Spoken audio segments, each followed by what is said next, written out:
ఉమ్మడి ఆంధ్రప్రదేశ్ మాజీ ముఖ్యమంత్రి, సీనియర్ రాజకీయ నాయకుడు నాదెండ్ల భాస్కర్రావు కన్నుమూశారు. వృద్ధాప్య సమస్యలు, అనారోగ్యంతో కొంతకాలంగా హైదరాబాద్లోని కాంటినెంటల్ ఆసుపత్రిలో చికిత్స పొందుతున్న ఆయన పరిస్థితి విషమించడంతో బుధవారం తుదిశ్వాస విడిచినట్లు కుటుంబ సభ్యులు తెలిపారు. గుంటూరు జిల్లాలో 1935 జూన్ 23న జన్మించిన నాదెండ్ల భాస్కర్రావు వృత్తిరీత్యా న్యాయవాది. ఉస్మానియా విశ్వవిద్యాలయం నుండి లా పట్టా పొందిన ఆయన కొంతకాలం న్యాయవాదిగా సేవలందించారు. అనంతరం రాజకీయాలపై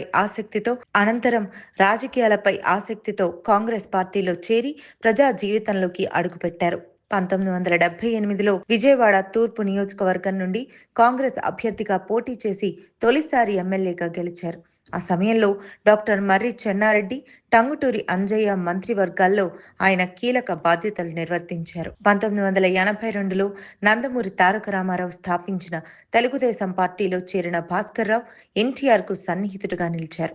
1983లో టీడీపీ విజయం సాధించిన తర్వాత ఆయనకు ఆర్థిక శాఖ బాధ్యతలు అప్పగించారు. అయితే 1984లో ఎన్టీఆర్ గుండె శస్త్రచికిత్స కోసం అమెరికా వెళ్లిన సమయంలో రాష్ట్ర రాజకీయాల్లో సంచలన పరిణామాలు చోటు చేసుకున్నాయి. కాంగ్రెస్ ఎమ్మెల్యేలు, కొంతమంది టీడీపీ ఎమ్మెల్యేల మద్దతుతో అప్పటి గవర్నర్ రామ్లాల్ సహకారంతో నాదెండ్ల భాస్కర్రావు ముఖ్యమంత్రిగా ప్రమాణ స్వీకారం చేశారు.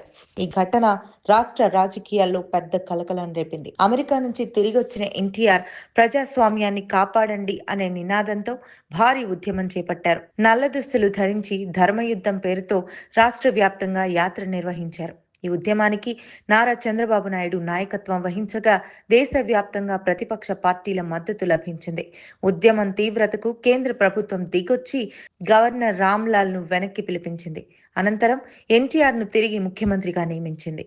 కేవలం 31 రోజుల పాటు ముఖ్యమంత్రిగా కొనసాగిన నాదెండ్ల భాస్కర్రావు మెజారిటీ నిరూపించలేక రాజీనామా చేయాల్సి వచ్చింది. 1984 ఆగస్టులో చోటు చేసుకున్న ఈ రాజకీయ సంక్షోభం ఆగస్టు సంక్షోభంగా చరిత్రలో నిలిచిపోయింది. ఈ ఘటన ఆయన రాజకీయ జీవితంపై ముద్ర వేసింది. అనంతరం టీడీపీ నుంచి బహిష్కరణకు గురైన ఆయన తిరిగి కాంగ్రెస్ పార్టీలో చేరారు. 1989లో తెనాలి నుంచి కాంగ్రెస్ ఎమ్మెల్యేగా గెలిచిన భాస్కర్రావు 1998లో ఖమ్మం లోక్సభ నియోజకవర్గం నుంచి ఎంపీగా ఎన్నికయ్యారు. తర్వాత క్రియాశీల రాజకీయాలకు దూరంగా ఉన్న ఆయన 2019లో అమిత్ షా సమక్షంలో బీజేపీలో చేరినా వయోభారం కారణంగా రాజకీయాల్లో చురుగ్గా వ్యవహరించలేదు. ఆయన రాజకీయ వారసుడిగా కుమారుడు నాదెండ్ల మనోహర్ రాజకీయాల్లో కొనసాగుతున్నారు.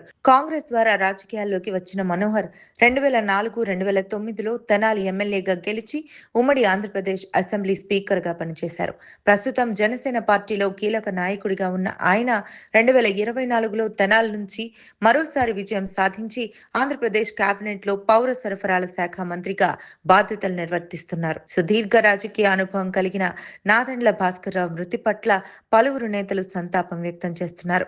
గురువారం 23/4/2026 సాయంత్రం 4 గంటలకు హైదరాబాద్ పంజాగుట్ట శ్మశాన వాటికలో అంత్యక్రియలు నిర్వహించనున్నట్లు కుటుంబ సభ్యులు తెలిపారు.